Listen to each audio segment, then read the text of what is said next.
Hi everyone, Caribiato here. Well, I have more to talk about this time. We've got to get the vibrating machine out again because we've definitely gained weight, me and Chris. So Chris is on the vibrating machine at the moment, and I'm going on it after.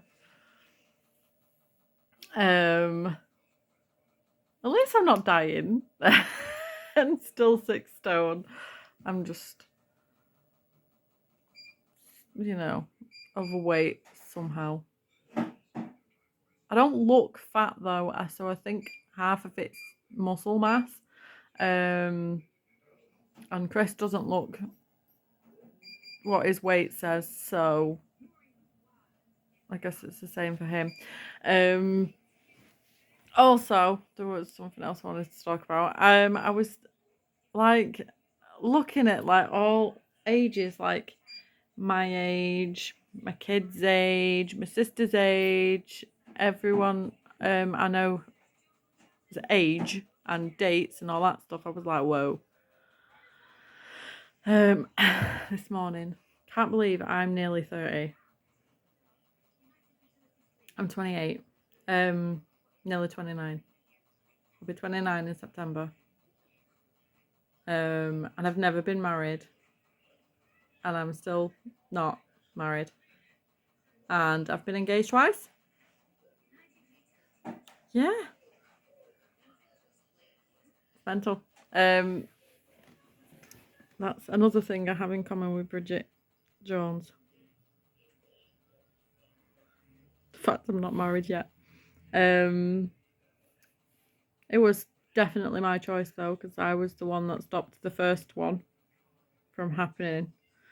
And I was also the one that stopped the second one from happening.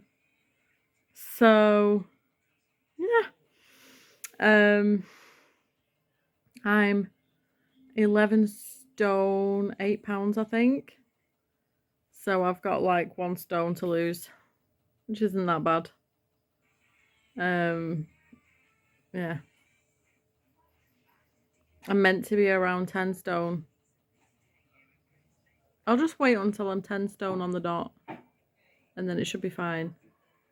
Yeah.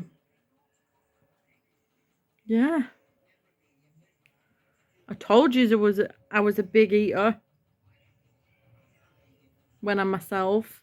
A lot of people that met me after that big extreme diet that turned into self-destruction think I didn't eat much. Like, think I'm not a big eater, and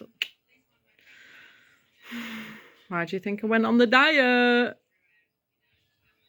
But I went on the diet because I got called fat, even though I was 10 stone when I got called fat, which is the healthy weight for my BMI. So, yeah. I'm not going to go into details on that one. But, yeah. At least I'm not 6 stone anymore. Now I'm 11 stone 8. I wouldn't say it's necessarily that bad. I'd say it's slightly overweight. But I don't look chubby either. Maybe a little bit chubby. But yeah, we've got a vibrating machine. Chris's dad gave it us ages ago. And I stopped using it because I'd lost weight. So I was like, right, I don't want to lose too much. Not after last time. And yeah. Madness. But yeah, I have been eating a lot of desserts and a lot of junk food.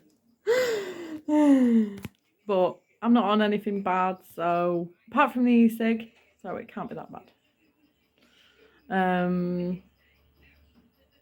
Yeah, that noise in the background is 2 TVs and the vibrating machine.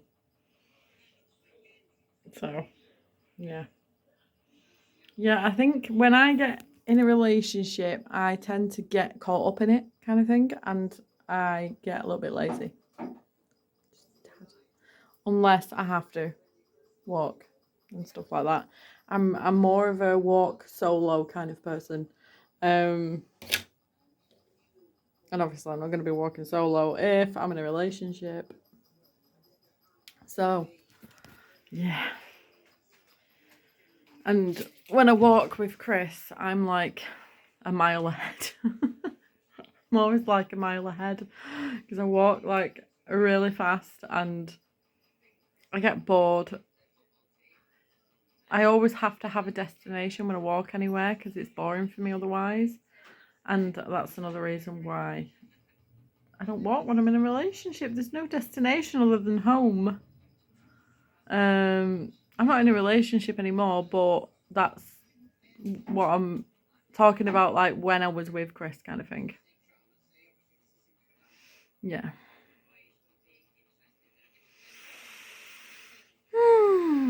But yeah, when I'm in a relationship, I go different. I'm like, oh, I always want to be with the person I'm with, and it's because of my issues. I swear to God, I can't get rid of them. I will get rid of them, but I have to face my abandonment issues and separation anxiety to do that, and I will do it.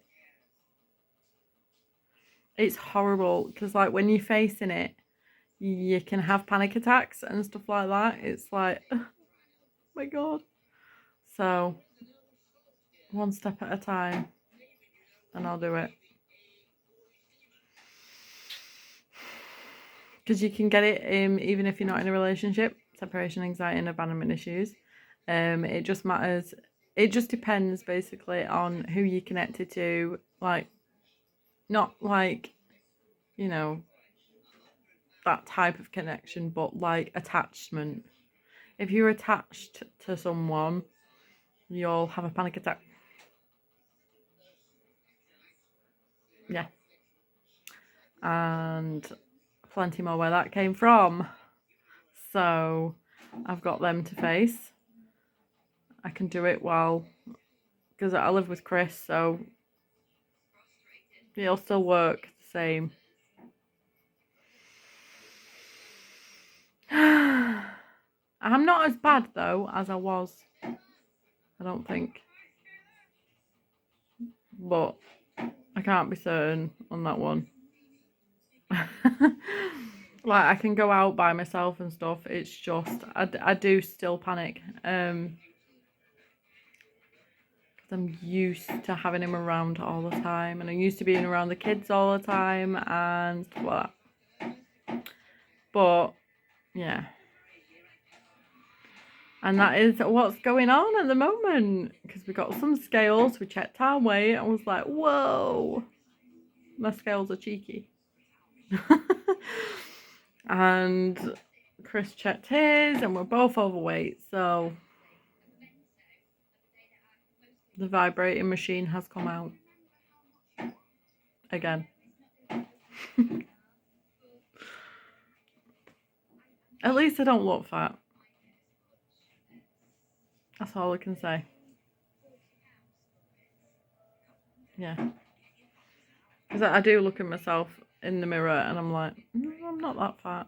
I'm more like chubby, tiny bit chubby. But I'd say it's more muscle mass than fat.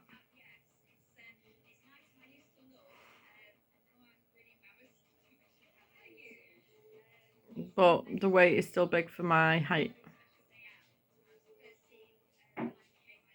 So, yeah. Yeah, if anyone wants to know if they're at a healthy weight for them or not, you need to check your BMI. Use a BMI calculator on Google.